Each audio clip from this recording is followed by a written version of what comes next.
couldn't you just leave it be? Let me go. Why are you doing this to me? You and the Baroness. Dr. Gebhardt, I don't know. Don't you understand what you are forcing me to do? You don't have to.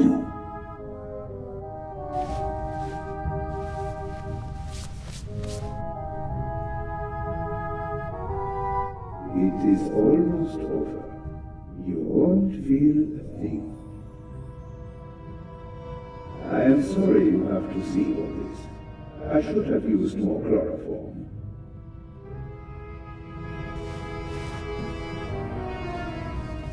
I have to distract him. Chloroform? I had it in my bag, just in case. You were supposed to be asleep. I am not a monster, you know? I have nothing against you. Nothing at all. But what can I do? You forced my hand. It's your fault. Yours alone.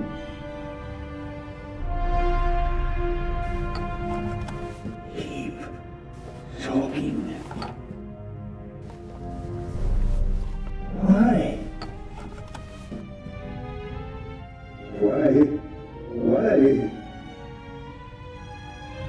Why did the Baroness have to snoop around? Why did you have to snoop around? And that glove there. You want to plant evidence on me, yeah? I left no evidence. There is no trail. And yet you can't just leave me in peace, can you?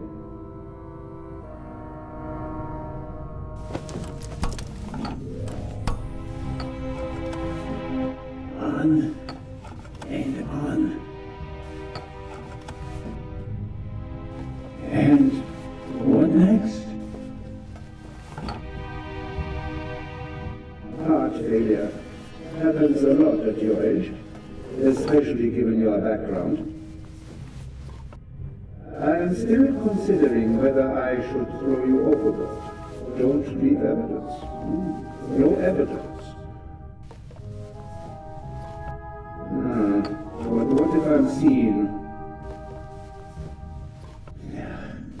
My plan was perfect. And then you ruined everything!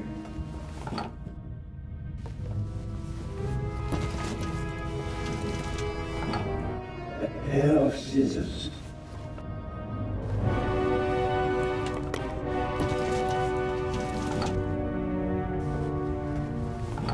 On and on.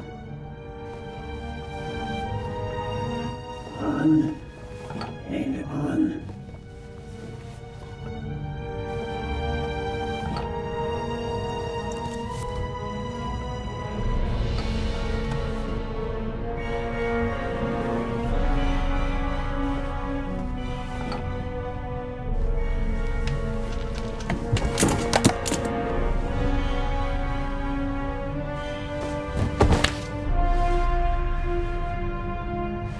Take it easy, Mr. Zellner.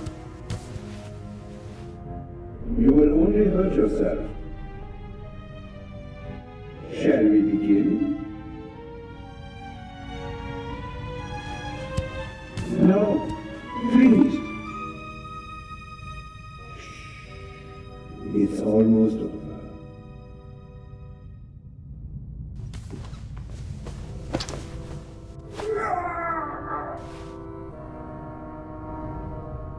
I will. Are you okay?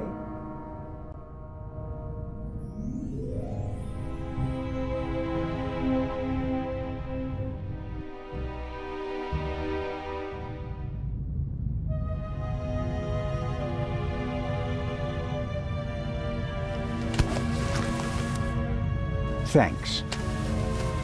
A wet towel works miracles. I told you so. Out with it then. What were you doing down there? Inspector, at least let the constable recover his breath. He almost killed himself. Me? No. Dr. Gebhardt would have taken care of that for me. Where is he? Gebhardt? He's vanished without a trace. We're searching the ship from top to bottom. One at a time. Tell me, Zellner, what did you find out?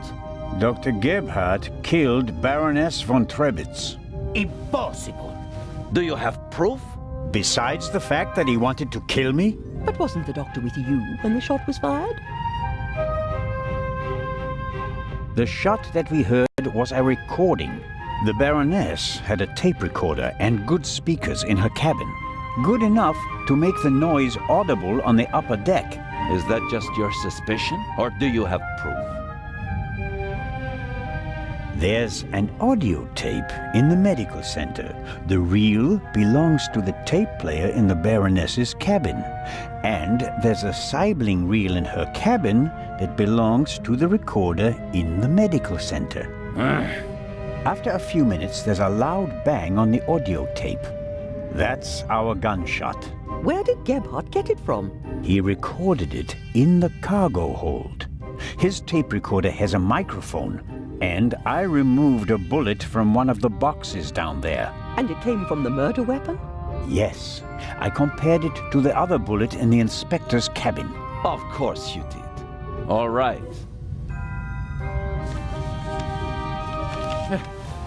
Inspector Legrand. Let's pretend you're onto something. The shot we heard was just a recording. What happened next? We all ran to the Baroness's cabin. She lay comatose in a pool of blood. Dr. Gebhardt pushed past you so that you couldn't get too close to the Baroness. He examined her and pronounced her dead. There was no reason for us to doubt him. The shot, the blood, the Baroness lying there lifelessly. But she was only unconscious, knocked out by the chloral hydrate that the doctor had poured into her glass shortly before. The doctor had a glass in his hand when you came in. He wanted to remove the evidence, but you gave me the glass instead, Captain DeConti, and unintentionally knocked me out as well. Nonsense. There was blood everywhere. And the Baroness is certainly dead enough, isn't she? Then who did shoot her? And when?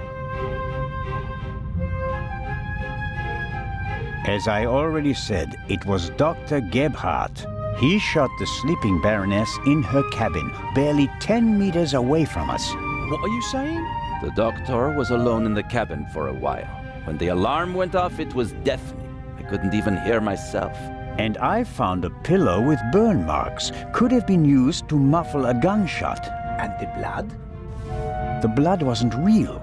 Dr. Gebhardt mixed up a liquid that looked like fresh blood to the casual observer, but the liquid remained red instead of becoming darker and browner from exposure to the air. That meant he had to clean the body and get rid of the bedding. But the blood was already there when we first entered the cabin. Dr. Gebhardt was in the Baroness's cabin before the murder. He hid a surgical glove full of the red liquid under her sheet. The Baroness, dead tired, fell onto her bed. The glove burst and the blood spread across the bed. I found the burst glove in the medical center. But why did he do it? What was his motive? Inspector?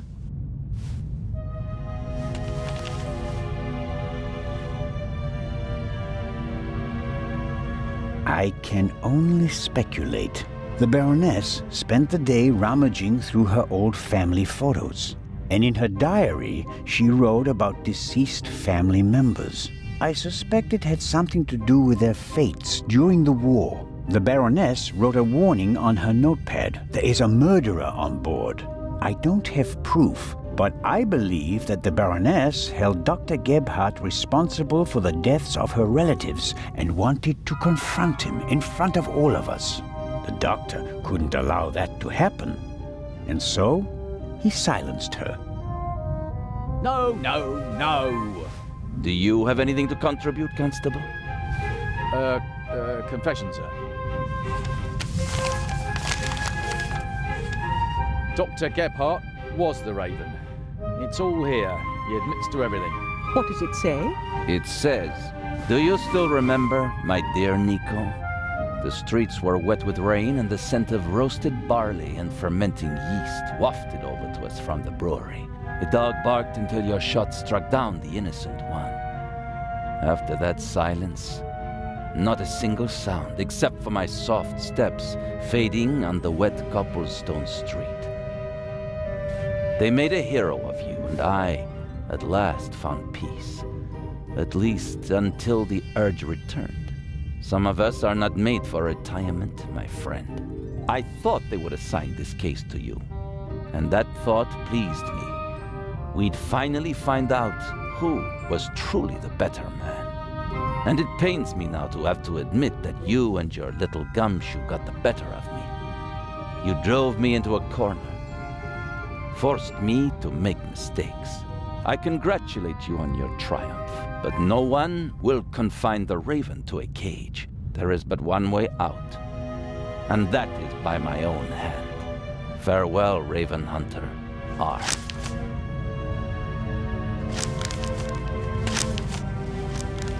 Inspector Legrand!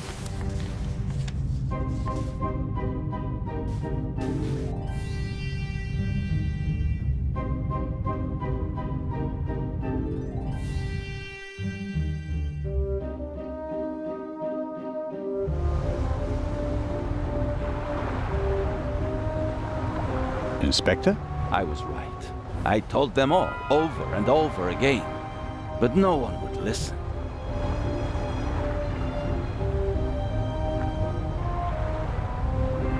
You think that Dr. Gebhardt was really the Raven? The things Gebhardt describes in his letter aren't part of any police report.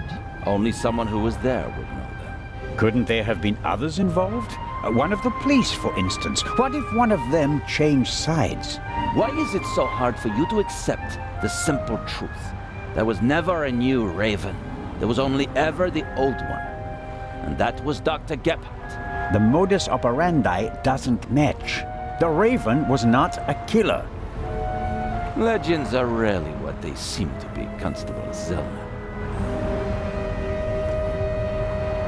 Then who was the man who was killed back then? William Jackson, a petty thief, committed some burglaries together with his brother. Talented, but not world-class. And they thought he was the Raven. Some people thought it was part of his disguise. If you're a debonair master thief, what better disguise than pretending to be a common crook? From time to time you let them catch you pulling small jobs, and no one ever imagines you're capable of a major heist. But you didn't believe it. I had my doubts, but everyone congratulated me, and those doubts were pushed aside. It was like being caught in a storm, but eventually the storm passed and my doubts were still there. But not this time? No doubts telling you that Gebhardt isn't our man? It must be him. What about the handwriting, the wording? Does the farewell letter match the Raven's other letters? Yes, it's his handwriting, his words. I've read all the Raven's letters, all of them, over and over again. I never thought it was possible. A resurrected Raven. The Raven was never dead. I shot the wrong man. But that man had the stolen goods, didn't he? So he must have been in league with the Raven. One could hardly call him innocent. Where do we go from here? We deliver the eye and then I'll contact Paris. A task force will compare all of Gebhardt's known residences with the Raven's activity. And if there are any inconsistencies? You're welcome to keep an eye on the safe if you can't let it go. The ship will remain in Cairo for 1 day. That's all the time you'll have to catch your own Raven. I already have mine.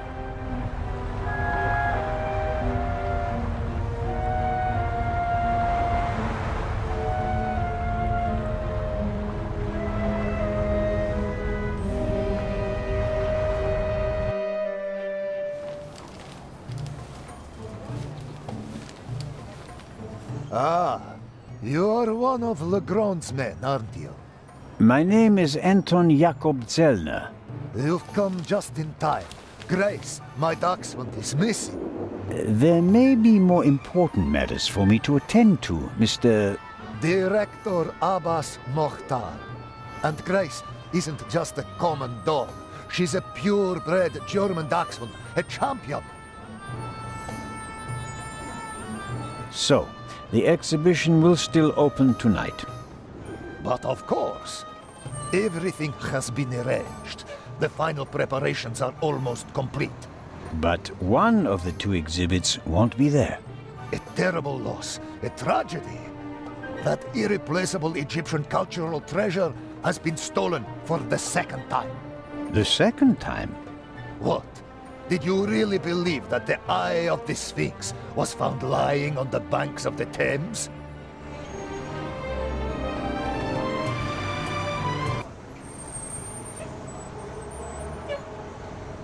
Inspector Legrand, Professor Lucien, and Constable Oliver are overseeing the transportation of the safe. They should be here at any moment.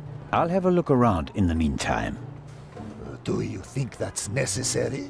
The Raven is dead, after all. If you mean Dr. Gebhardt, his body was never recovered. Nor the stolen Eye of the Sphinx, for that matter. It does us a great honor that the Inspector is concerned about us. But we have everything under control. Legrand isn't as concerned as he should be. But I am. Is the museum closed? Yes. Only carefully selected guests may enter the museum during preparations for the gala. And of course, you're one of them, Mr. Constable. What can you tell me about the museum's security system? One of the best on the market. And the second eye will still be exhibited in our special treasure chamber, which is extra secure. Treasure chamber? See for yourself, to the right of the entrance. The eye is as safe as the British Crown jewels. I think I'll have a look around the museum. Please do. There's a lot to see. And you let me know if you see Grace, won't you? I hope we find her before the great inspector arrives. Isn't it fantastic how he solved the murder on the ship? Legrand? Of course. It's in all the newspapers. The murder of the wealthy Baroness von Trebitz, and how the great Inspector Legrand identified the murderer in just one day. It's the stuff legends are made of. You should count yourself lucky to have the chance to learn from him. What exactly do the newspapers say? Everything. It's fantastic. Someone on board must have informed the press immediately. Of course, it's a great advertising for us. The reporters will queue up tonight. And it was reported that Legrand found the murderer. Of course! Who else? Well, I wasn't exactly uninvolved. Of course. Legrand surely has assistants, but honor to he who deserves to be honored, right? Well then. Be seeing you, Constable. Grace! Here, Gracie. My sweetheart. Where are you? Oh, Mr. Inch. Mr. Inch. There you are. I am so sorry. Baroness von Trebitz was a good-hearted woman. She did so much for the museum. As you say, sir. And you? Are you leaving so soon? I'd like to go back to my hotel. These last days have been such a strain. First, you sneak into the museum without greeting me, and then you want to leave just as quickly? I didn't want to disturb you, and we'll have time enough tonight. Yes, you simply must come tonight. I wanted to present Baroness von Trebitz with a medal. Now you'll have to accept it. Of course, if you insist, sir. The Baroness paid for all this.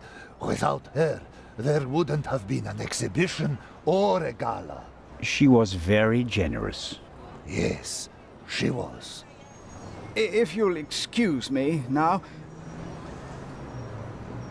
Constable Zellner, I want to thank you again for all you've done. You saved me, you could say. My pleasure. See you tonight.